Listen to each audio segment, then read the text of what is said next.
Welcome to the News and Views podcast by the FinTech Times. Established in 2016, the FinTech Times is a global multimedia news outlet centered around the world's first leading FinTech newspaper. We report on the latest and brightest ideas from the FinTech world. Follow the conversation using hashtag TFC News and Views and follow us at the FinTech Times.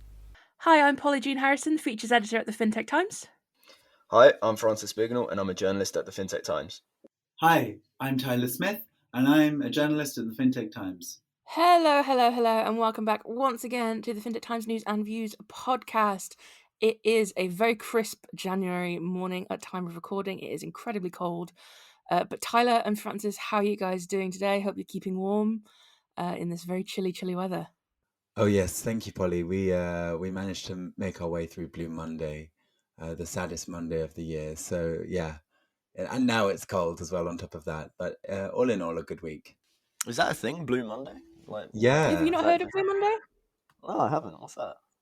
It's basically like the saddest day of the year. It's like because it's like so far after Christmas and like so far through January and it's freezing and it's dark. It's supposed to be like the worst day of the year for like just generally. I'm already learning stuff on this podcast. Who knew? Awesome. Well, guys, what are you going to be talking about today? Today I'm going to be talking about a really new form of biometric payment system, which is completely touchless. So I'm really, really excited to be talking about that. Amazing. And Francis? I'm going to be talking about the effect on the climate from cryptocurrencies. I got all the words in that sentence wrong, but yeah, the crypto impact on climate change.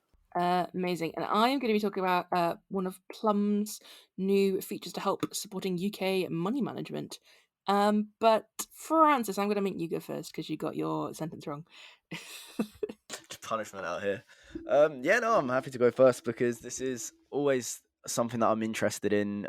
You know, cryptocurrencies typically have like a really bad reputation for the impact that they have on the environment due to proof of work, POW. They've historically had a really, really bad impact on the environment. And Forex Suggest has previously released, I guess, research identifying which cryptocurrencies have had the biggest impact. And I remember doing, I can't remember, it was in November 2021. It was an article from Forex Suggest on sort of the most impactful cryptocurrencies. And it's been an article that sort of stuck with me. I don't know why. I feel like you guys have probably had it as well. You do one article and that it just sticks with you for the longest time. I don't know if it was the way that they presented their information or what, but they essentially did a new version. And in it, they sort of spoke about the most polluting cryptocurrencies, the environmental impact of crypto transactions, and how many trees would need to be planted to offset the CO2 emissions, I should say. And then they ultimately looked at the most climate-friendly cryptocurrencies. Now, what I found most interesting in their latest research was the most polluting cryptos. So during 2022, Ethereum decided to change its way of mining cryptocurrencies, and it became proof of stake rather than proof of work, which is a lot more environmentally friendly than the latter, or what it formerly was, I should say. And as a result, it is no longer in the top 3 most polluting cryptos, which I find really interesting because, it is, other than Bitcoin, the most well-known cryptocurrency. And for it not to be in that top 3 list, considering the impact that it has, I thought was really, really good. So the most polluting cryptos now are Bitcoin, which has remained the same from the 2021 research that they released, Polygon, which is the newcomer, and Bitcoin Cash. Now, each of these has their own sort of impact on the environment and how many trees would need to be planted to offset these emissions. But there was only really one which really stood out, and that was Bitcoin, because the amount of CO2 emissions that it released in 2022 was 86.3 million tons, which means the number of trees that would be required to be planted to offset this would be 431.6 million trees, which is just a nuts figure in my opinion. And it's made even more impactful when you look at the next most, I suppose, polluting and the one that would need the most trees planted, which was Litecoin. And that was only 2.6 million trees required to offset 525,000 tons. And just that stark sort of difference is just insane to me. And that was like a big thing that I wanted to discuss and sort of bring to the table with you guys. But then I also thought it was interesting just to note which sort of coins were the least energy intensive, and they've in fact stayed the same from 2021. And the top three are Stellar, IOTA, and Nano.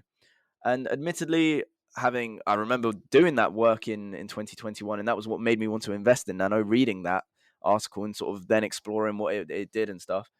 Unfortunately, Nano hasn't done as well as I would have liked. It's definitely gone downhill. But yeah, this is sort of what I just wanted to bring to the table. Are you guys surprised that Ethereum's really dropped out of the top three? Do you ever think there'll be a time where Bitcoin might drop out of the top three? Personally, I don't think there is, but you know, that's what we're here to discuss, I suppose. So, Polly, I'll go to you first. What did you find about or interesting about this research?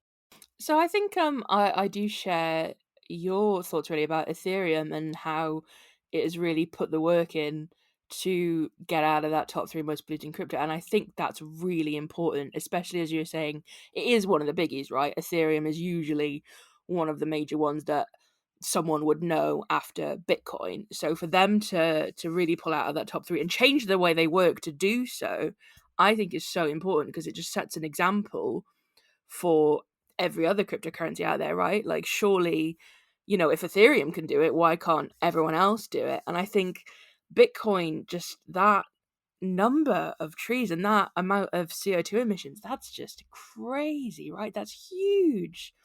And for that to be, one of the most popular cryptos out there, and at least, the one that everyone knows, I think is just ridiculous. That's such a massive increase as well from 2021. It's just insane, and I feel like it's a big number, right? And I think we're getting more and more people being interested in cryptocurrencies as time is going on, and it's just, I really hope people do their research into things like this, because I think if you were just sort of like a general member of the public with an interest in cryptocurrency, you may not necessarily have any idea about the environmental impact of crypto, and you may not know just because of, by the way, what it is. So I really hope people do their research into what cryptos they want to invest in the future and really think about these sorts of things, because it's just absolutely ridiculous amounts of emissions here, and we should all really be supporting the ones that have a lesser impact, and hats off to Ethereum for achieving that 100%. Definitely, and I think the most interesting part, perhaps, is when you look at them side by side and seeing the CO2 emissions per transaction. In 2021, there was 93.84 pounds of CO2 per transaction, whereas if you look at it in 2022, it's 0.54 pounds. And I mean, again, I'm no great mathematician or anything, but that is just mad. The way that they sort of dropped their CO2 emissions, and it is just really a sign that there is an eco-friendly way to approach this, I suppose. Tyler, what are your thoughts? Well, I'd really like to echo what Polly said in her point. I think that as the use of crypto comes more into the mainstream, I think that it's really important that consumers have access to these insights and these sorts of figures. If we look at to go on the other end of the conversation, if you look at the least polluting cryptocurrencies, you mentioned Stellar in what you were saying, Francis, and that actually worked with PwC in 2022 to impose a framework which was without crypto mining.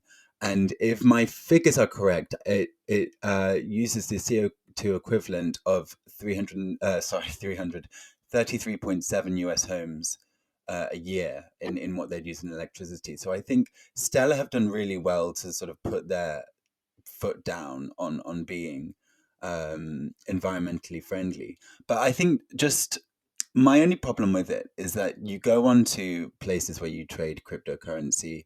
Revolut, for example, is a good example. And I just don't, I personally don't feel that this information is accessible in this way to consumers on a mass level. And I think that's really part of the problem. I think that I'm not sure if the average consumer knows too much about how crypto is actually made and what impact it has on the environment, which as these figures in your article have represented, they can be massively detrimental. So I'd like to see this more at the forefront, if anything. I think it can be achieved as what Stellar has done. Yeah, I think more activity needs to be needs to be done. Yeah, 100%. I think it is a really key point to point out is the sort of environmental impact that these sort of things are having. I mean, you just need to look at, you know, investors looking not necessarily in crypto, but just around the fintech ecosystem, like across the world. Climate sort of awareness and ESG goals have become such a priority for investors now that there's no reason that it shouldn't apply to cryptocurrencies as well. So you've got to think that, yeah, if this information was made more readily available, people might have their views changed. However, just the nature of crypto and sort of like that quick, the changing times and sort of the volatility, that's the word I was looking for, of the crypto market. I don't know. I think part of me almost thinks that having this information readily available wouldn't make that much impact just because of how volatile it is and how much it changes. I don't know. I feel like it should be there, but I don't know how much impact it would really have. At least that's my opinion. But yeah, and if you guys don't have anything else to suggest, Tyler, why don't you go next? I thought your article was really interesting. Oh, thanks, Francis. Well, we've had a really, really good conversation so far. So basically, as I said, this story was about biometrics, and it really, really caught my eye because I hadn't really seen too much like it in the market. Basically, the story is that Ingenico has come together with Fujitsu Frontech North America to launch a new biometric payment system based on palm vein identification. So what it does is it uses like something called a near infrared sensor, and it scans the veins in the palm of your hand to make a payment. Now, because all of the veins, not just in your hand but around your body, are all individual, it makes it really a really secure and probably the least intrusive form of biometric authentication that we have on the market. If you look at like another popular form is fingerprints. You can do ones with your eyes sometimes in certain cases, but just being able to wave your hand over a sensor, I thought was really cool. And if we think about how that could be applied on a mass scale, I mean, I think it could really transform what we know about payment security and how that's practiced on a day-to-day basis. As I said, it was the result of a collaboration between Ingenico and Fujitsu Frontech. It combines Ingenico's payment technology with Fujitsu's identification algorithm. It's this algorithm which analyzes and matches the biometric data. It also incorporates Fujitsu's Palm Secure technology and biometric identification solutions, which is developed by its subsidiary Fulcrum Biometrics, which of course was acquired in 2020. So yeah, I just thought this was like a really cool idea. Idea, it's a product. I think it could really do a lot for payments, and especially, I hate to say it, but a little bit of creeping COVID coming back into the consumer consciousness. I think that people will be really they'll take these solutions really well, I hope. In terms of security, as I mentioned, being really, really important when making payments, I personally don't see, if this is the only thing that you're using to make the payment, I really don't see how it could be replicated by fraudsters. I did try and look into that when I was writing the article, but couldn't really find any sort of technology or method that could replicate the veins in a hand. So yeah, I think this is really, really cool. And where to go in Ingenico? What do you guys think of this? Do you think it's secure? Do you think it's secure and cool? What are your thoughts? Cool. Yes. Secure for the time being. I think when you look at these sort of different biometric payment options, I mean, it always comes with the same sort of caveat, which is always you need to have your sort of hands free available. Which is, I mean, if you, just like for example, if you're thinking about how cold it is in the UK, I'm sure most people are wearing gloves, and it's like, oh, you got to make a payment. Oh, well, you got to take gloves off, and admittedly, it's only a small thing, but it is kind of irritating. It is something to be considered. And in terms of security, if you're looking at, hackers can't replicate this, I think all you need to do is look at deepfake technology and sort of think, right, yeah, it's only a matter of time before they are able to replicate it. This idea that Ingenico have been saying that it's impossible for them to recreate. Unfortunately, I don't believe that to be the case. I think it's probably just hasn't been mastered yet. fraudsters and hackers, when they've got nothing better to do, I'm sure that they're just trying to perfect this to get access to easy money. I mean, it's what they do. So, but how would that be achieved? How would they be able to replicate the veins? Because you'd have to have some sort of database or some sort of, well, I guess if their own it would have database to be got hacked, that would physical. be, It would have to be physical as well, though, right? Because you'd need to wave your hand over a yeah, sensor. you'd need to carry around like chopping off if they're able to arms. get a hold of fingerprints and sort of facial recognition, Well, I mean, facial recognition maybe, but fingerprints that's like a physical thing, and it's like not only is it something you can see, but it is at a micro level or whatever. It is something you can feel as well. That like fingerprints are ridges. But with veins, I see. When you were saying that, I was thinking like maybe you could build a hand out of like fake skin they use in CSI and stuff like that. But I mean, imagine doing like all that for like a £10 payment. I mean, in my head, that just seems bizarre. But like the point that you're saying there, Polly, about fingerprints, in the article it says, in contrast to facial recognitions and fingerprints, it isn't possible for hackers to replicate close-up pictures of internal palm vein structures. And this is what I'm saying though, is that in my head, it is only a matter of time before they are able to do so. I mean, yeah, in terms of like applicability, it might not make the most sense to do it. And I mean, it might, again, it just seems like a lot of effort, but hackers and fraudsters have nothing better to do, which is why they're doing what they do. Do you know what I mean? Like, in my opinion, again, in my opinion, it's only a matter of time. And I think that I like the idea. I think it's really cool. I mean, I use a payment ring, and to be able to just sort of like tap something or just wave my hand about, I feel like I've got the force. I'm just like, yes, you are being paid. And then it's done. Do you know what I mean? Like, it's quite fun. But in terms of security, I don't think it is this impenetrable fortress that it's being made out to be. I do agree with you. I feel like hackers always keep pace with innovation. So I wouldn't be surprised if in a few years' time there was a way to overcome this somehow. I think it's a very like avant-garde like form of pay tech, right? So I think for now we can kind of enjoy what the offering. I mean, Polly, what's your view on this? I mean, before I give my opinion, I just wanted to say, Francis, I'm really glad the payment ring has come out again. I know it was retired for a while, so I'm very pleased to hear that is back in action. No, I think I do agree with you, Francis. I do, nothing is impenetrable, right? And I think that's something that we learn constantly within fintech, but also just like in the wider world, right? Like nothing is 110% secure. It's just impossible, and fraudsters are very, very clever, and that is something we've learned. However, on the flip side of that, I can't think of a way you'd do it. And admittedly, I am not a cyber criminal or a fraudster or anything like that. I'm not in that clever in that way.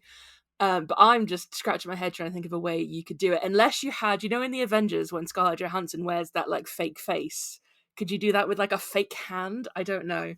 But I I'm think so just glad we're talking Marvel on a yeah, hey, fintech these are podcast. the real conversations, right? These are the real questions. But I think in terms of just as a payment method in general, I think it's really cool. I think it's very high tech and futuristic. I'd be really interested to see what like the sensor looked like, because when you were initially talking about it, Tyler, I thought it'd be like a pad, like you'd have in like a supervillain lair on the, you know what I mean, on the doors. You have just like a hand pad that up and down scans your hand, but to hear that it's contactless, I'd really be really interested to see what that looked like.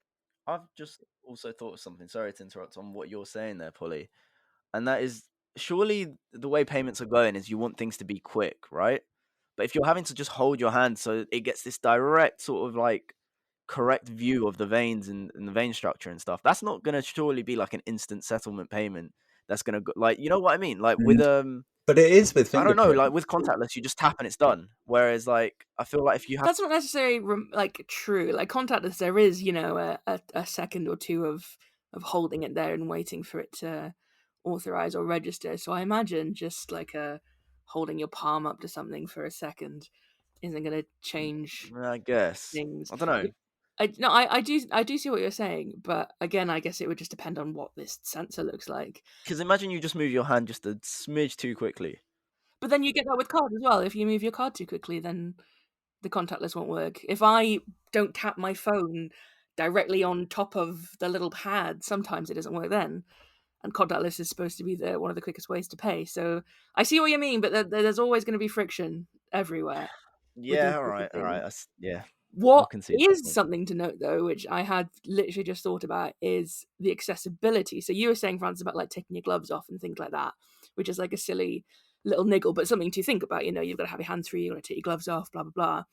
I was just thinking, gosh, what if you don't have any hands?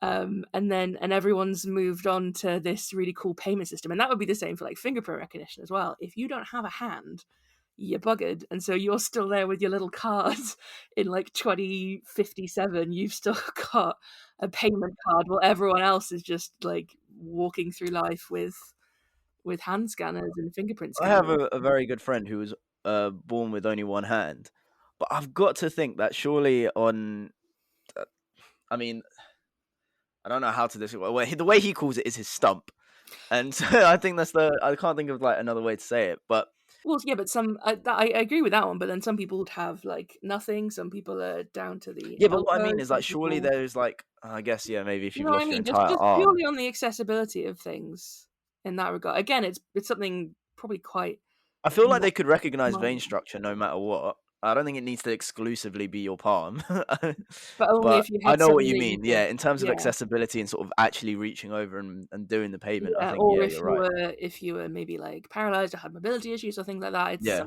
something to think yeah. about. That's all. But no, I mean, other than that, it's cool, and I look forward to seeing one out and about. But I still haven't seen a fingerprint thingy out and about, so I No, guess it'll take time to hit where I live. yeah, we're ahead of our time, Polly, really. But it's been a really really interesting, if not a little bit controversial conversation so far. Polly, what have you got in store for us today? Yeah, so mine is all about Plum's new feature, I guess. So Plum is a smart money app, which is all about, like saving and budgeting and things like that. And they have recently added a new feature to their app called the Naughty Rule.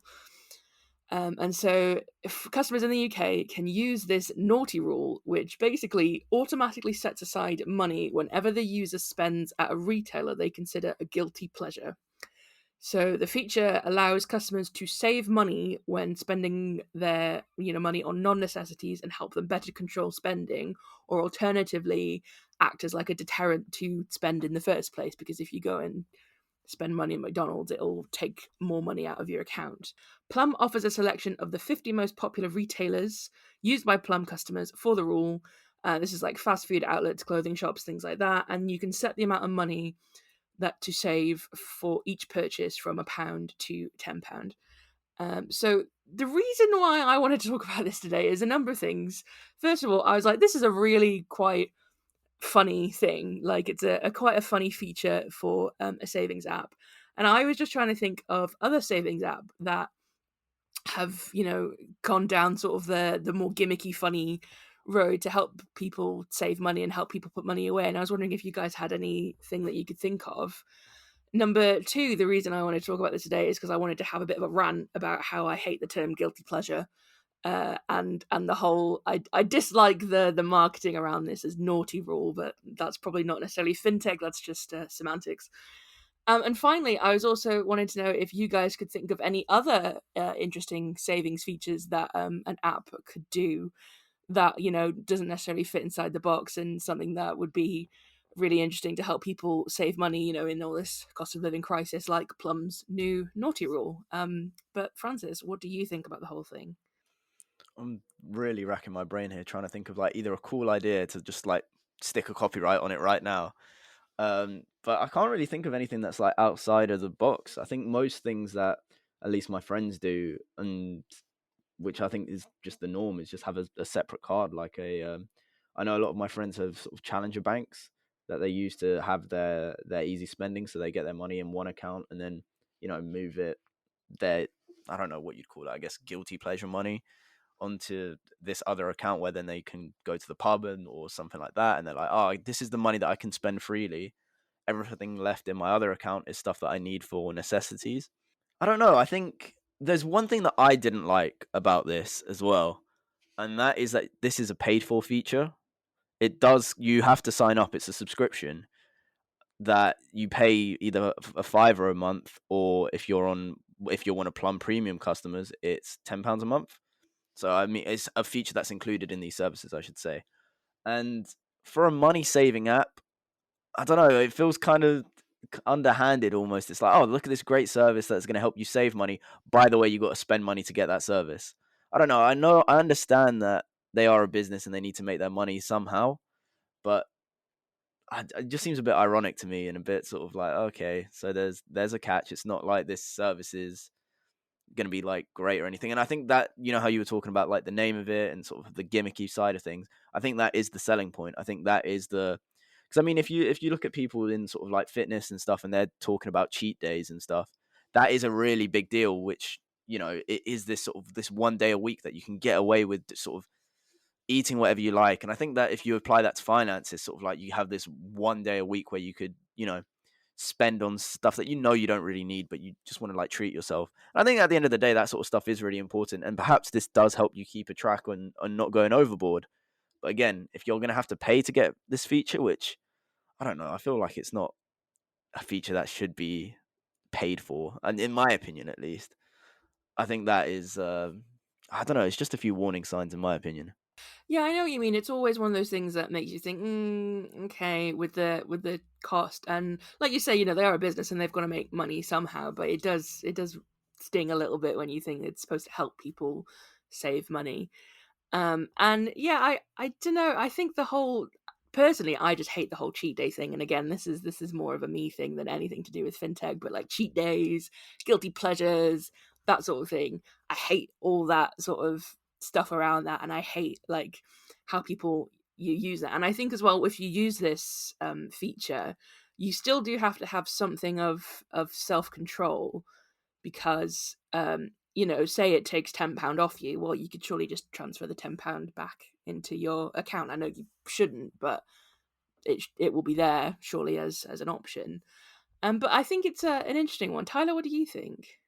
Well, I think that it's a really, really cool feature. I think that I like the way it's actively partnered with the 50 most popular retailers to put this sort of into action. But I think I'm sort of in the same boat as Francis. I think the whole idea is flawed by the fact that you have to pay for it. I think if you're in, such, I don't know, dire financial straits that you have to have a system like this in place, I think the last thing you'll want to be paying is a subscription fee of $9.99 a month. I don't know. I think it's cool. I think it would be better if it was free, as with most things in life. I like it to be free. But yeah, why not? Why not? I think it's a cool initiative. In terms of like budgeting apps that do things similar, I know you are asking. The only thing I can really think of is that piece we did with Hyperjar. We did it with their CEO, Matt Meegans. And he talked about how it was like a creditless saving system, and how it was like very visually built on like in-app saving pots. So I think that was really cool. You see, not so much in like the saving space, but you see a lot of what like GoHenry is doing with children's accounts, which are I guess practically savings accounts, really. I mean, children aren't paying mortgages, are they? But yeah, I think there's a lot going on in the space, and I think there's a lot of competitors right behind Plum, and I think they might need to sort of reconsider the cost of this service. Yeah, because it's like, if you think about it, you pay the same amount for something like, I don't know, Spotify, so you'd have to use it sort of at the same level as that, really. And I'm not sure. I don't know. It's all just a bit of a contradiction in my eyes. Yeah, I completely agree. It's one of those things that you're like, it doesn't feel right, but then you understand the reasoning behind it. Personally, I don't know. I don't particularly like this feature, and should I have Plum Premium or whatever they call it, I probably wouldn't use it. But it's just an interesting idea that that companies are trying to get creative and to help people save money, and especially at the moment when we're all talking about the cost of living crisis and budgeting, and especially in January as well. And like, I imagine a lot of people's New Year's resolutions would have been to save money or spend less money. I just think it's a really interesting narrative, I guess, to push. That is what it is, I guess. But anyway, thank you guys for that discussion. As always, if you're interested in hearing any more news and insights from the FinTech Times, head on over to our website and you can read so much cool stuff all about the FinTech world. And then very quickly, we will move on to what I learned this week. So each week, we learn so much new, different information and insights from the fintech industry, being on the editorial team, that we thought it'd be fun to share it with our listeners. So Francis, what did you learn this week?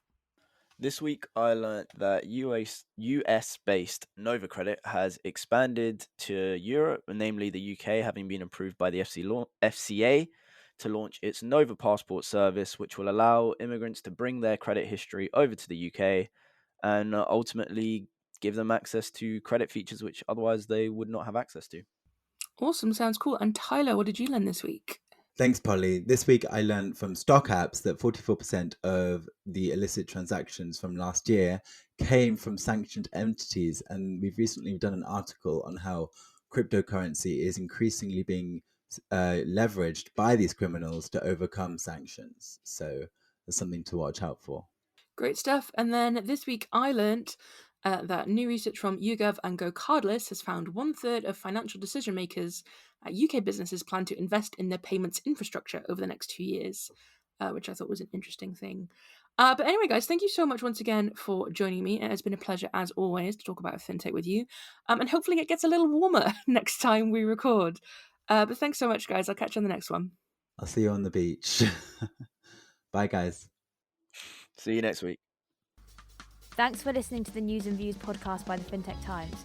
Don't miss next week's episode and continue the conversations using hashtag TFT News and Views and follow us at the FinTech Times.